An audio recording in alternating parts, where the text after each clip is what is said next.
Kia ora, and welcome to another episode of Untidy. My name is Matilda Green. I'm a content creator, mother of three, and I'm here with my wonderful co-host.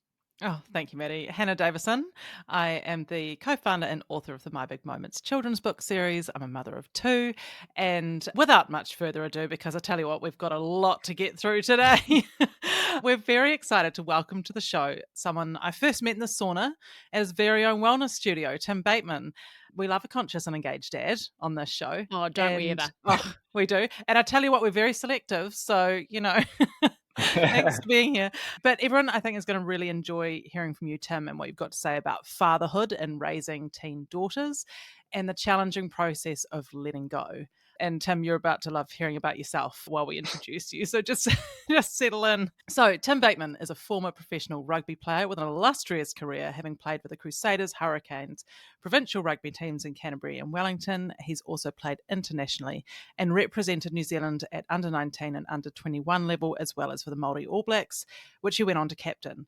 While playing professional sport and studying towards a law degree, Tim became a parent at just 19 and built a life centred around his family. He's married to his wife Laura and is dad to two daughters in their late teens. Tim is also the founder of the Wellbeing Hub O Studio, which has studios popping up all around New Zealand.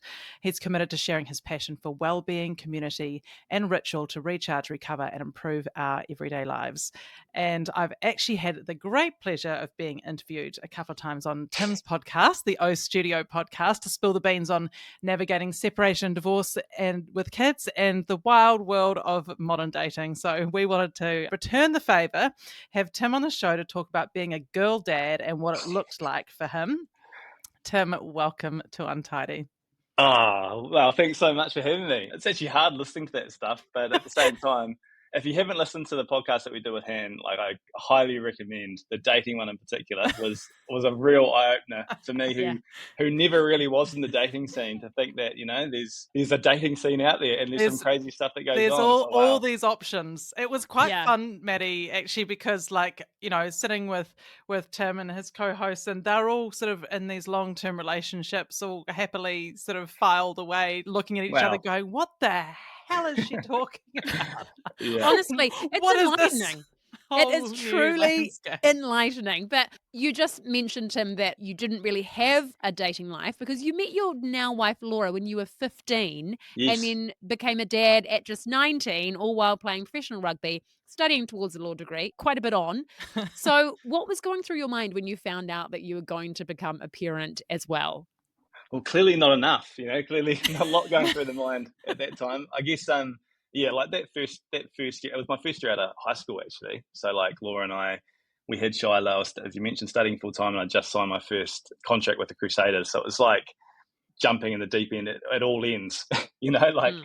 I remember doing, exams up in South Africa in hotel rooms, on a Tuesday night after trainings. And so I suppose I felt like I've been juggling some big roles Yeah. for a long time. I guess I was thinking about this prior to jumping on, actually, just around how, like, if you didn't really care about doing a good job, things could be quite easy. Like if I didn't really care about trying to be a good dad or trying to be a good husband, I'm not saying that I'm a good dad or a good husband, but I definitely try my best to be. Yep. But it is tough. It's tough to try and do things well. And so Mm. I've always had that mindset of wanting to do things well. So, us choosing to have kids at 19, I suppose a lot of people looked at us like, you guys are absolute idiots. We're laughing now though, because all my mates are like, they've got, They're in sleepless the nights. trenches, eh? They're in the Yeah. trenches. And I'm like, oh, I feel really sorry for you right now. But And I I'm at a, guess then, like, you were so young that, like, you can handle a sleepless night at 19. I mean, you can bounce back the next day, right? And be like, yeah. okay, I'm all good. I'm going to go, play a game of rugby now after like 2 hours sleep with a newborn.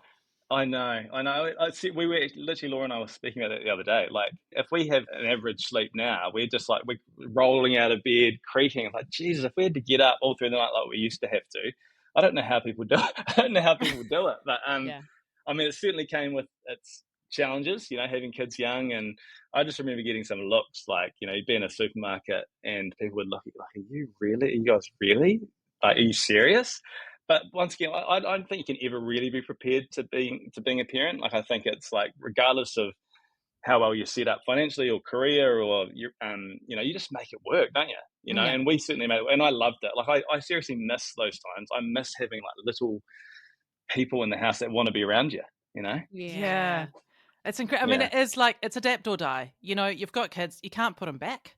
And this is the hand that you're playing, and you have to Mm. kind of get on with it. But at that age, a lot of your peers would have been cutting loose and traveling, and they would have been having their sleepless nights because they were stumbling out of the bog in the middle of the night. Did you feel like you missed that bit? Was there anything to miss for you in that stage?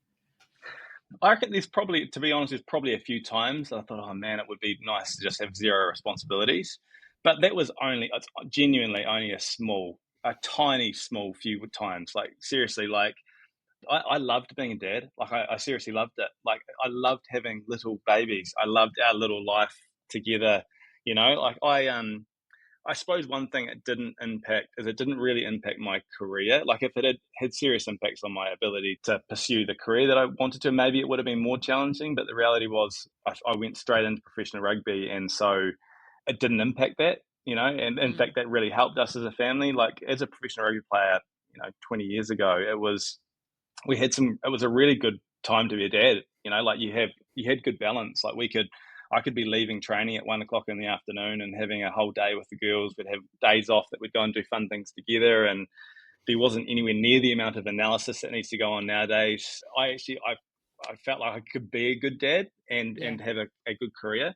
I think it would be a lot more challenging now having kids, and the amount of time that needs to go into being a professional rugby player. It's very different. So I didn't really feel like I missed out, maybe a few times, but no, I don't look back and think, man, I wish I'd gone and drunk a lot more. I don't have that at all. Mm, mm. Yeah. Oh, that's really wonderful actually, hearing I just love, like, when I hear parents, especially dads, being like, "I loved when my kids were little," because you don't often I feel like sometimes with social media and stuff, there's, like, a lot of, "Oh, man, like, little kids are so hard and so draining," but little kids are such a joy. Like, yes, it is full on, right? But they are so much fun, and I look at my 3 and I'm like, "Oh my god, I am gonna miss this time so much when you guys are older." Like, obviously, there's things to look forward to as well, but just how funny they are and how much they want to be with you, and just the little chats, they're just so wonderful. But anyway, but you and Laura have obviously been together a really long time. So what was the experience like for you two, being so young in a relationship, needing to grow up and mature together? Mm, it's a good question. I think I actually think we probably had it easier than some people have it when they meet a little bit later, because you actually grow together, and so you don't sort of know what you're missing, if that makes sense. I noticed this with my friends that have had kids a lot later. It's almost, I feel like potentially it's harder for them because I know what my life was like. I know how easy I had it, and now I've got to try and adjust my whole world to suit these Yeah. little people that are in my house. Like we never really had that. It was like we loved each other. We had kids at 19, but we were together at 15, as you say. So we knew we wanted to be together. We grew up together. Like we've been together for 23 years, Mm. Even saying that out loud, it's quite crazy.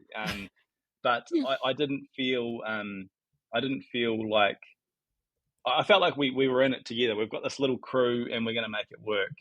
That's what it felt like for me, for sure. Mm. Oh, that's so cool. And yeah, like just going back to saying how much you loved those early years, those baby years, like what kind of dad were you in terms of what were the things that you considered important to focus on? I just loved like getting on the ground, just spending time with them. Like still look back through my photos every now and then, and it's like pretty much every photo, we're like hanging off each other. Like I just do genuinely really miss it. Like I really do miss it. I really struggled when it started changing and friends started becoming a real thing. And like I was really hands on as a dad because I just loved it. And I get the point that you made before, Matilda, like around the narrative a lot these days as kids are almost a little bit of a hindrance, and they are. I'm not minimizing that it's challenging, Mm. that it's a real battle and it's the hardest job in the world, wanting to be a good parent. I get that. But what other opportunity do you get you've got this person that the only thing they want is to have a good relationship with you. That's like their number one thing. Yep. Like you've got this person that you've got an opportunity to build the best relationship that you could ever build with them. Like I still remember I thought I loved Laura until I had kids. And it was like, Yeah. oh, I love you, but shit, there's a whole different type Yeah. of love out there. I saw Ryan Reynolds. He said he was talking about when he had his first, and like he was talking about Blake. He'd like push her in front of a bus to just at the chance of saving one of his kids' life. And I was like, I resonate with that. But yeah, the love that I had with the girls from really early, and once again, it's been such a struggle. I think Mm. now they're sort of 18 and 16. It's very different to what it was like when they were little. Yeah. Yeah. Yeah. Did you model your parenting approach on anyone else or advice that you received? Like, what was your upbringing like? Did you have a really present dad as well? We had an interesting upbringing. So I'm one of four. We grew up in the middle of nowhere. Like literally, there was 12 of us at our whole school. There was my older brother, my older sister, my little brother, made up a third So of the you're like school. made up Yeah. quite a bit of the role Yeah. there. Yeah. Mum was the teacher, Oh. and Dad worked in the bush cutting tracks. Then he broke his back, and he ended up coming in and coming into the school as well. So like until I was 10, we grew up way up in the Wops on the west coast. You know where Gloriavale is? Yes.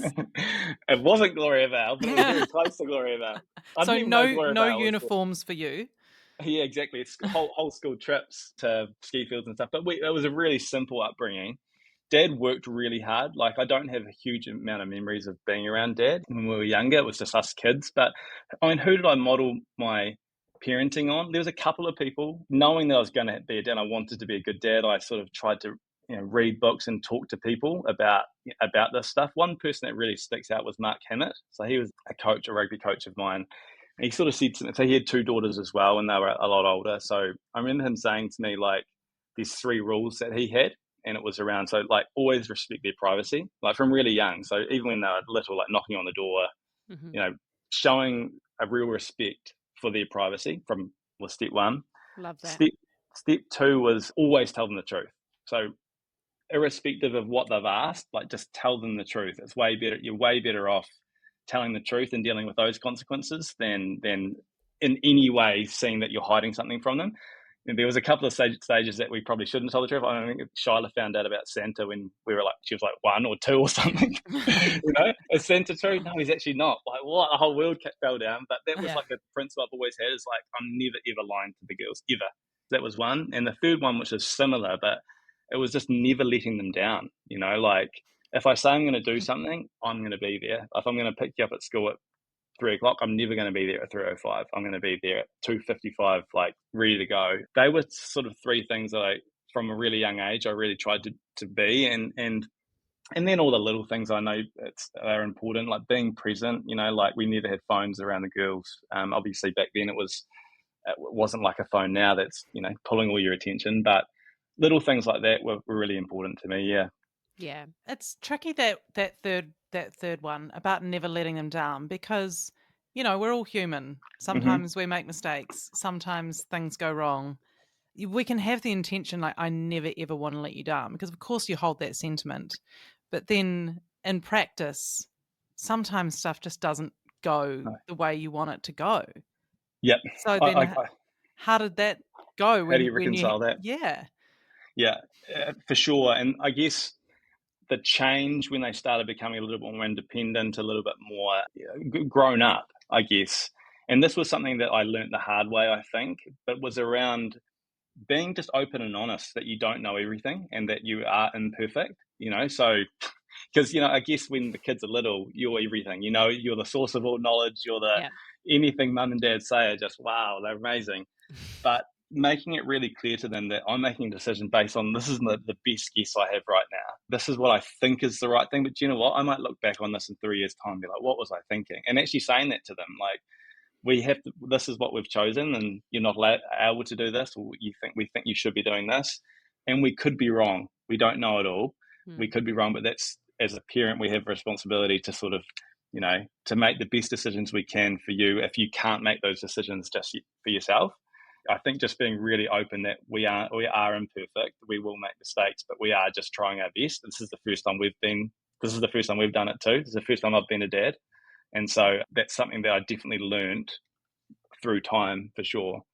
Yeah. Yeah, and it's interesting through your own experience when you start to reach that age of getting to know your parents as people and then starting to understand, oh, they're wrong sometimes, Yeah. or they don't know everything and they do have flaws. Yeah. And just starting to like place them in a bigger context of the world. Yeah, it's an interesting time, I think, as a child or a young person when you start to do that. But how did you find or connect with community that you resonated with at that age and stage that you guys were at? Yeah, that was difficult, definitely. Like, I remember going to our antenatal classes, and I think we were like, I felt like we were 15 years younger than the next, Because you were. youngest. Yeah, exactly. Yeah, exactly. So that was difficult, and I know a lot of people didn't really take us seriously a bit there. I still remember we'd moved to Wellington. I was playing with the Hurricanes up there, and we went to a school, and we'd moved in just down the road, and it was a very well off area. And I remember walking in with Shyla, and I just remember the way they looked at us was like, "What are you doing here? You shouldn't be here," sort of thing. Like, this is not for you. Yeah, and so there was a lot of that. There was a lot Mm. of stuff that we were clearly very young and going about what we were doing. But Laura and I aren't real massive social people that need to have these massive big communities. We've got like a tight knit group of friends that we've been close to for a long time. We're really close to our families. Laura's really close with her parents, and I'm really close with my parents too. It was definitely challenging being isolated. Like, we were up in Japan together for 5 years in total, and one sort of 4 year window there was pretty much no English really either. So we were quite isolated Mm. in those times. So finding communities there were more challenging, but we're definitely not people that need to have a massive big social community. Yeah, it's more of a tight knit sort of smaller community, I think. Yeah. Mm. When you were playing rugby and studying and, you know, fitting everything into that window of time, did you ever feel a sense of overwhelm? Oh, shivers, yeah, yeah, yeah, massive. And once again, I think it's because I probably put a lot of pressure on myself, to do well in certain things. But I don't know, how much you want to talk about. But Laura she's got some serious health issues too. Like, she's got multiple sclerosis, and she went from being a high performing athlete in her own right to, couldn't walk 200 meters. Mm. Lost vision, lost use of one side of her body, control of her bladder, and a whole range of different things that she would be comfortable with me talking about. Mm. And so going from very capable to felt extremely incapable, with so many times like she'd sleep 12 hours at night. We'd wake up in the morning, get the girls off to school, I'd get the girls out, and I'd go off to training, come home, and she would literally be asleep all day again, Wow. because she was just absolutely exhausted. And then, trying to sort of pick up to do more. It was really, really hard, and it was way harder for Laura. Don't get me wrong; like, it was massively challenging physically and mentally, but it was also really hard for me to try and perform on the field, because rugby is cutthroat. You've got 10 people behind you wanting to take your spot immediately, Yeah. and pretty much every week's like an exam where if you fail the exam, see you later.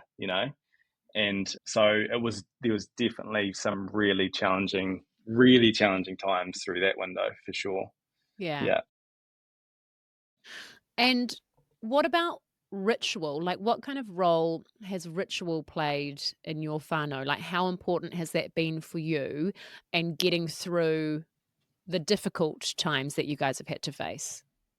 Yeah. It's a really good question. I think some people are a little bit more inclined towards the ritual. Like, we have little small internal things, like, we'll always have dinner at the dinner table, or, small niche things, but we've never had like we go to the same spot on holiday every year and we meet the same people here and stuff. So it hasn't been a huge part of our life. Our lives have probably been a little bit more every few years. We've made some quite big changes. Yeah. If there's one consistent, it's probably that been big changes every few years in our worlds. And so that in and of itself creates challenges, especially for Laura and I. Like, that's my mindset, is to always push. And at the same time, I've got to be really conscious of that's hard for Laura. It's a lot harder for Laura for things outside of her control. So just getting that balance right, it's definitely been a challenge for us. Yeah. Mm. I think with ritual though, like it is the little things that Mm. keep things like consistent and predictable and kind of safe, and where there's like small spaces and small times for that connection, you know? Yes. And I think just little things like always having dinner at the dinner table, you know, that simple ritual is something where you know that everyone is going to come together and everyone is going to experience connection together. And I sort of think through the big things, you know, where there have been big challenges, big changes, it's those things that carry you through. Yes. Like, I remember through the separation, I just got it in my head that these little things were going to be really important, you know, Yes. and like we just started these things that kind of brought in more predictability through an unpredictable situation. They give Mm. you things you can kind of cling to Yeah. when things are a bit all over the show. Yeah, that would Yes. bring a little bit of upliftment, you know, like Sunday morning pancakes and, you know, Friday Yeah. night homemade pizza or whatever. That it was like Yeah. each week, you know, you've got this kind of rhythm. And it's the other things that you look back on, eh? Like the other things that you look back on, either when you were a child or when you look back on when you, as you're a parent, looking back on some of those times. The other things that really stick out, I think, it's Mm. almost like they provide a real sense of like safety and security. The consistency like creates a sort of sense of safety and security, and you're in it together. Yeah. I think we probably underestimated the importance of that when we were younger, and as we've got older, I think I see more value in that for sure. Yeah. Yeah, and I kind of think how they talk about, like, glimmers, like, little glimmers, Mm, like, it doesn't have to be, like, a big, super happy event thing, but it's just, like, small positive things through the day or through the week that mm, kind of carry you through, yeah, and, yeah, and, like, you look back on those times and you think about the energy of what that was like when you were in that moment or what the yeah, people were like, you know, yeah, and yeah. It's so yeah. true. Like this was in a book. It was called Growing Great Daughters, I think is what it was called. And he talked about like family that have like a movie night together. And part of their ritual was after the movie, they'd just chat about it for like 20 minutes, you know, just as a family, like talk about this and talk about that. And what do you think about this? What do you think about that? And I was like, that's really cool. So we did that for a long time, actually. And that was that. I loved that. Like, Mm. once again, just hearing you talk just now, like they were the little things that I just, you know, that I miss. I love those little moments that you have together. Yeah. Yeah. Yeah. Yeah. What about, like, sort of bedtime routines? Were you much of a book reader? Like, did you read Yeah. to the girls? I did. I did. I mean, once again, same sort of thing. Like, they are the memories of just lying in bed, and they've got Shyla here, Miley are here, and we're just reading together. Like, so we actually read. I read all the Harry Potters to them, And and that's a commitment. that's a commitment. Yeah. They are decent. Do you know what makes it even more of a commitment is when you're putting on Hermione's voice and Dumbledore's voice, and And then you gotta change it round, and then you say the wrong one, and you go, "Oh god, I gotta read it again in the yeah, right voice." Yeah. yeah. Professor McGonagall was always a real challenge for me. Yeah, you know. But yeah, so actually read. Oh, I didn't read all. I read the first four books to the girls, and Mhm. then they read them, and then we watched the movies, and they were just that's such good times. And they're Yeah. like little. I was a little bit of a Harry Potter geek for a while there when I was younger. I Oh, I still mean, love Harry Potter. Who am I going to remember do? Who am I kidding? don't you remember, like, a new book would come out, and we'd, like, line up at the bookshop. The world Outside would Time stop. Out bookstore, we'd all be lining up for the latest Harry Potter book. It was so exciting. Yeah, Does that yeah, still happen for books? yeah. I hope Does it? so. I I hope don't Yeah. know. so. Maybe the dragon porn, I'm not sure. Yeah. Tim, we were chatting leading up to this, and you said that you thought you'd clocked parenting until they turned 14. So, what happened? What happened at I 14? Talk us through it. I really did too. Like, and I, you know, I still see it. I see people whose kids are around 10 or 11, or you know, That's me. 8 and 12, you know, and they're like, I would be Piece of talking piss. about someone. It's like, yeah, hey, they're not my problems. They're your problems. That's a you thing. Well, I've got it sorted. That was me. I was definitely the Too arrogant, confident. so good at this. But Jesus Christ, it was probably when I reckon at 13, you know, Mm. 13, maybe year 10 was like peak. Year 10, so fourth form, was like peak challenge. And It's once where the again, change happens. It's like this, isn't it? Mm. Like yeah, when I don't know if it is for boys just because I'm not a boy, but like I remember the same thing turning 14, I was a different person, an Mm. actual different person.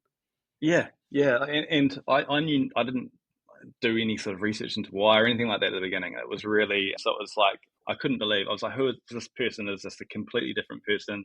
We've failed as parents. They're an absolute We nightmare. ruined it. Like we've ruined it. We've done something wrong. Like this is going to be catastrophic. Was what it felt like. Yeah. And it is. I don't know if it's harder nowadays being a teenager than what it was. As you mentioned, it might be. I think it's probably more challenging. Um, I like would think so with phones and social media and Snapchat and whatnot. I would think it would be more challenging these yeah, days. yeah, yeah. That's what it felt like too. And I don't know if it was more in their group, but there's some nasty girls out there, eh? Like there are some really nasty girls. I know there's some really nasty boys too, Mm, but with seeing what the girls went through those windows and just thinking, Jesus Christ, like yeah. someone didn't come to school that day, so no one's allowed to talk to her because of this, and just really that I struggled with that, and just I remember asking, I'd ask the girls like, "How was your day at school?" And at the beginning, I would be almost annoyed because they weren't giving anything back. It was like they were just like mute conversations, like zero interest in engaging, and I would almost be like, "That's not what we do in this family, we talk." Mm, Whereas after a while, it's like, do you know what? They've just had a massively hard day. Like they've just got that. They're an absolute overload of emotional battles going on. So I became way more empathetic over time, but it took me a long time to understand that shit, being a teenager is actually really hard. It's really, really hard. And so, yeah. yeah, Laura was way better through those years than I was. Um, she's got a great relationship with him too. So like, she knew everything that was going on all the time.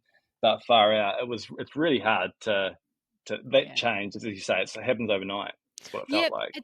it's a interesting point about the after school thing, isn't it? Because I think as parents, because we don't know what happens at school, we sort Mm, of send them off and hope for the best, and we talk to the teachers and we find out what the teachers see. But there's so much that the teachers don't see, and I mm, think it can be hard as a parent losing that sort of control. And so then, like when they come home, we want to know.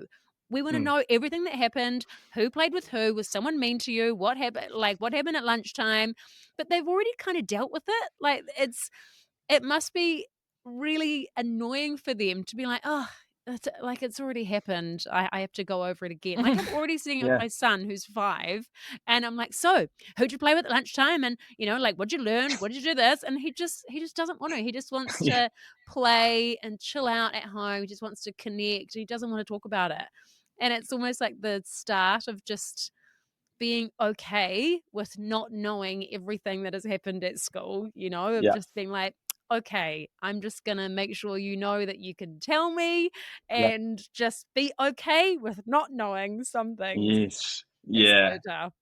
Uh, It's so true. I think you're right. Like that's when it sort of starts, doesn't it? It starts at yeah. that stage where you're just starting to lose control, and ultimately, that's what I guess we all want as parents. Is we're trying to Mhm. take someone that's completely dependent on us for everything to being completely independent at the other end. Yeah. And so like it's got to happen. You've got to lose control, but it's a hard battle, especially when they're going through challenges. When Yeah. it's okay if things are all okay. Okay, I'm here for you when you need me, but when things are going really wrong or there's some real battles that they're facing and you're not able to help, in fact, if you're even showing that you want to help, it's like a just stay away from me. I've Mm. got this myself. It's really hard to, once again, if you care, it's really hard to just watch it play out and think, far out, I hope she's going to be okay.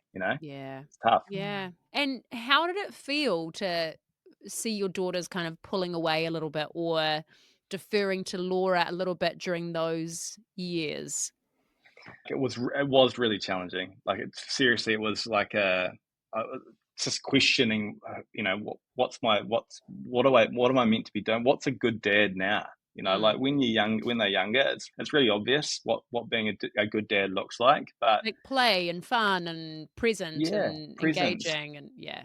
Whereas all of those things, they don't want any of that. So it's like finding how you can continue to be a good parent. And what I've sort of seen over time through doing it wrong is actually doing less, just being there, like never sulking or showing that you're shitty if you're not getting that same amount back from them, but you're always there. You're just a consistent, so it's the same principles, always doing my best, never letting them down, like being there when they need me, but just knowing that it's going to be, you're one step removed. You're, this whole main character thing, you're the bottom of the absolute bottom for a window. But I'm seeing it now. Shila's nearly 19 and she loves hanging out again. And I'm like, we're back, like this Yeah. is amazing.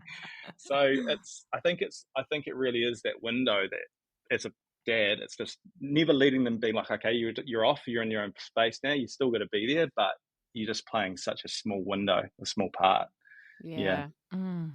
And so do you think about how you stay relevant and engaged, like in the way that when you see that change, you've got to grant them that autonomy, grant them that, independence and privacy, but there's got to be something where you're thinking, okay, but this is the way that we stay connected and this is how I stay relevant. So did you think about that? Was there anything any sort of strategy that you executed to be like, I'm not going to be in your face, but I'm still Yeah. important? It's a juggle, isn't it? Because once again, to just be completely hands off, do your own thing, make your own choices, deal with your own consequences is probably not right. Yeah. Having complete control and saying that you can only do this is exactly how it needs to be, that's not right. So it's like navigating that middle window where you still have standards, you still have expectations, So for example, like one thing we've always had in our family, you have to play a sport, at school. You can do whatever you want, but you need to play a sport.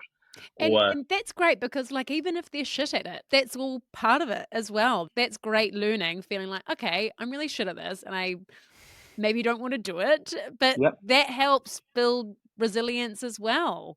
Yeah, I'm a firm believer in that. Like, and once again, I'd have zero care if you're the best in the team or the worst in the team. But it's about things, especially a team sport. I think when you have to show up for one another, Yeah. The little conversations, a little bit of fun, having another coach, having something to focus on that's pulling your attention. It sort of spreads your risk a little bit too in terms of social groups. Like if all your eggs are in the school basket and something goes down there, then all of a sudden everything falls over. Whereas if you've got something here and something in the sporting team or something in a music environment, it sort of spreads that social risk a little bit more through those years. So we'd have structures like the basic things that we have expectations on, like curfews was always a thing for us, where you've got more freedom to do what you're wanting to, but you need to be home at this time, and we're not going to compromise on that. And so I still think, just like I don't know anything about this obviously technically, but my take on it was just like when they're young, having a structure provides safety and certainty that they can work within, freedom within a structure. I feel like it's the same thing when they're teenagers. You've still got to have an element of structure and expectation, but the freedom is probably a little bit, it's a lot wider. So, yeah, if they're always pushing as teenagers, they're always pushing that boundary. And I think just being really consistent is all I've tried to do. Yeah. Yeah. Oh, crikey. It's a minefield with teenagers, isn't it? I was talking to some mums at a concert recently. They were sitting in front of me, and me and a group of my mum friends were sitting behind them. They were a little bit older than us, and so their kids were like in their teens. And our kids are all little, like year 1, year 2 sort of thing. And they were laughing because they were like, "Oh my God, you probably think that it's like so hard and it's just gonna get easier and easier and easier." But they were like, "Honestly, just savor the time of being able to put your kids into bed, tuck them in, and knowing exactly where they are the whole night." They all Yeah. said, like, "Honestly, that is such a beautiful time where you know exactly where they are, and you're not worrying every evening thinking, 'Where are they? Who are they with?' Who's drinking, who's driving?" Oh god. Yeah. But what about when they started entering into relationships? Like, what was your approach to those sort of discussions, or did you leave it to Laura, or what was the vibe? Just before I get into, because I've got two boyfriends that pretty much live at our house now as well. So this is a whole other thing to get your head around. But I still remember this is one morning. It would have been like a Tuesday or Wednesday morning or something, and we've got a little gym set up in the garage at home, and the garage door was up. It would have been maybe 6 in the morning, doing a little bit of training, and out a sort of silhouette coming out the driveway. And I was like, "What the hell? Someone's coming in." And it was, well, I won't say which one it was, but it was one of my daughters Mm. walking home at 6 in the morning. And I'm like, Oh, We've all done it. It took me a wee while. I was like, "Hey, what's up? How are you?" Like, and it was sort of like, "You're good." Carried on walking. I was like, my mate was like, it took me a while to really figure out what I'd just seen, what was going Yeah. on. But Jesus, straight inside, and I was just like, "Oh my God, that's what's happened." She Yeah. spent the night somewhere else. Like, Yeah. she's literally, and I said, "What happened?" She was like, "I slept in."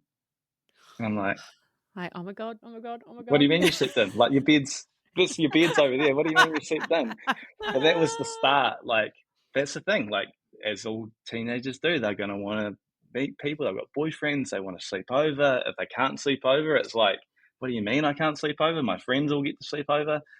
Navigating Mm. that challenge, where that's hard, because as a, I don't know, my take on this as well when we were younger is there was a lot of boys that were only always there for one thing, that they wanted one thing. And you heard all those conversations going on at school all the time, the way that people would talk about girls. It was like, Jesus, I just hope these boys that you choose to be with are good men, good Yep. boys they're there for the right reasons. So far out, that's a whole other minefield, that is. Yeah. Bloody hell. I'm like laughing now, going, laugh while you can. I know, Laugh I while know. you can. Oh, we've got Yeah. so much to So much come. ahead of us. Well, hey, great content for the pod. When you were thinking about your girls going into relationships, what did you think about how you modeled relationship to them and the way that they saw you relating to Laura? Yeah. Like that. I mean, that's what I always hoped. I'd hope that if there's one thing I can give the girls, it would be that this is the way that a guy should treat their partner, that they will treat you as a. I hope what my girls saw growing up was I've always been kind and respectful and put her first, and all those sorts of things that you really hope. Have I nailed it? Zero chance, probably, that I've absolutely nailed that. But that's what you really hope for as a dad. You just hope that they choose to be with the right person, and as you mentioned, that they're choosing the right behaviours. Yeah. And so, I mean, interestingly, both my girls have already been in like long-term relationships, and I'm like, oh God, like, so Shyla, who's 19, has been with her partner for 3 years already, Wow. and Mylia, who's 16, has been with her partner for a year and a half, and like, I'm like, shit, like, I'm always saying to them, actually, they'd hate me saying this, but I'm always like, "Hey, have you met anyone today? Who's that?" And like, "Why are you saying this to them?" I'm like, "Well, you've got to keep your eyes up. I'm not saying to go and chase anyone else. It's not what I'm saying. But Yeah. how do you know?" And they're like, "Well, what do you mean? Who's saying this? You've been with mum forever." And so I'm always, I don't know. They boys are both great. Yeah. I was really uncertain with their intentions at the beginning, so I probably made it a bit challenging for one of them in particular. But But like, you're a caring dad. That's all. That's part and parcel, isn't it? yeah, I Mm. think so. And I mean, I treat them both really well. They're welcome at the house, and I'm kind and respectful to them. But that could change in an absolute instant. They put a foot wrong and they got you Oh, to answer to. yeah, and yeah. But once again, at the same time, if I was to give any advice on that sort of stuff, the the the default through the teenage years is to do the opposite. Mm. And so, yeah, even if I had feelings around stuff, I probably couldn't really share any of them because it would probably have the opposite result. Yeah, Yeah. yeah. And as your daughters become more independent, have there been parts of yourself that you've rediscovered or kind of reclaimed? Yeah, yeah, it's a really good question, and the answer is yes. Like the last couple of years, as I mentioned, as they become more independent and more free and more doing their own thing, the time comes back to it's just Laura and I. Like, we'll go out and do more date nights, or we'll spend more time going. We might go away for a couple of nights together on a weekend. And it's just, yeah, it really does come full circle back around where we're sort of, Laura and I are 38. Yeah, 38. And it feels like we've got a heap of time together again, which is pretty cool. Mm.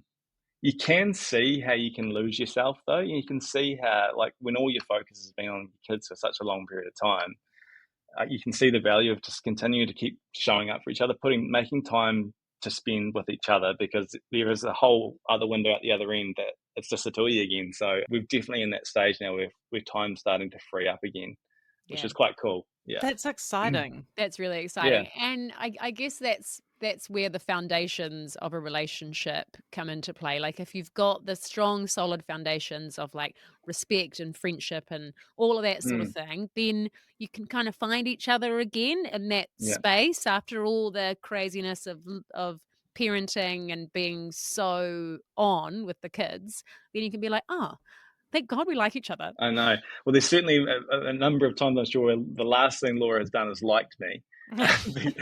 But she she is an awesome. Like I'm so lucky. Like we are very different as in a lot of ways, but we really do complement one another. I think getting through parenting, in one piece together it's not, obviously not the right thing all the time. Going your own ways is the right thing, but it's the hardest thing in the world to do, is to be a good parent. I think to be a good parent, I think, is the hardest thing in the world. And so if you can navigate that relationship together, Yeah. cool. How did you manage to not lose each other in that space and all the craziness and everything that was going on? Yeah. I reckon there was times that we did lose each other. If I'm completely honest, I'm sure there was times. In fact, we've had our own battles in our relationship, like anyone else, I'm sure. Certainly not all roses. Relationships are ugly. They're everything. They're the best thing in the world and the worst thing in the world, and all in one day. So one thing we've always tried to do is just to have time together regularly. When I was playing, it would be like every Wednesday we'd go and do something together, and I know that sounds like a nothing thing, but for us it was like it's locked in, nothing can ever move this, and we still have this now. So every second Tuesday we'll do something at night, every other Wednesday we'll do something in the day together. And once again, I know that's not the model of a good relationship, is to just spend, but it's like when you've got something as a base locked in, I think, you can grow off the rest of that as well. I'm by far and away a perfect partner. I know I'd be a real battle to be with for a number of different reasons, but I think that's probably being the core thing for us, is actually just regularly making time for one another, like prioritizing that. Nothing can ever move this. I think that's been the starting point for us, probably. Yeah. And that's been your little ritual and not letting each other down. Yeah. Yeah.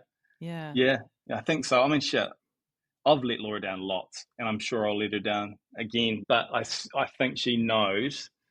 I think she knows and feels that she is the most important person in the world to me, and that if I let her down, it's the last thing I wanted to do. I think she feels that, Yeah, I hope she feels that. Yeah. And I think that stuff, that takes consistency. That takes consistency of showing up, or making reparations when you need to. Yeah. We do have to wrap up. We've got to let Maddie go. Unfortunately, she's got to go and do her job on the radio. Nice. But I wanted to ask final couple of questions. Like, has there been anything that being a dad to two daughters has taught you about leadership or informed you in terms of how you approach your career?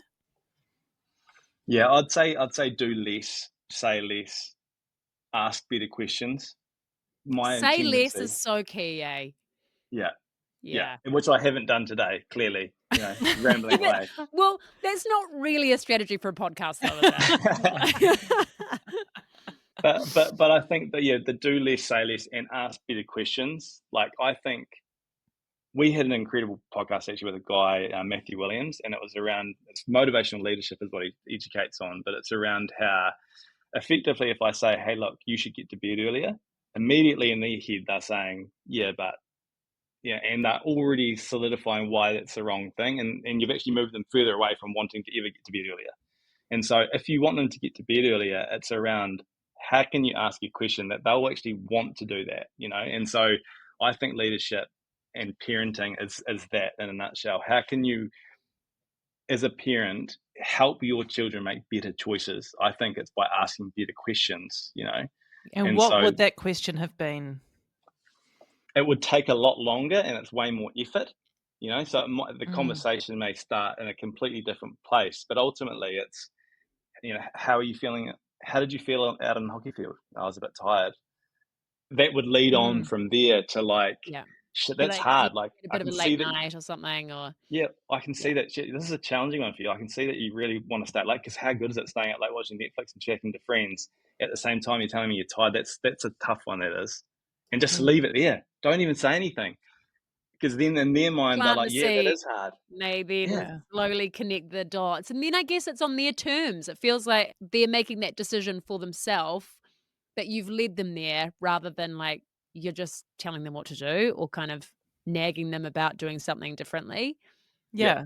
Like you're and it's giving harder, them, yeah, Mm. it's harder and way slower. harder and slower. But the reality is, if you want the better outcomes, then do that. Yeah. And so once again, this is not a natural strength of mine. A strength, like, it's not to like is to see a problem and tell. That's just like, it's silly. This is my default, but it Mm. has the opposite response. So that would be the big one, I'd say, for me. That are the same thing, I Yeah. think, in parenting and leadership. Yeah. Yeah. Well, that's awesome. Tim, thank you so much for joining us today. We really, really appreciated having you on and having your time and putting you in the hot seat and just And it's really No. nice hearing from a passionate dad as Yeah. well. I think we need to hear from more passionate dads.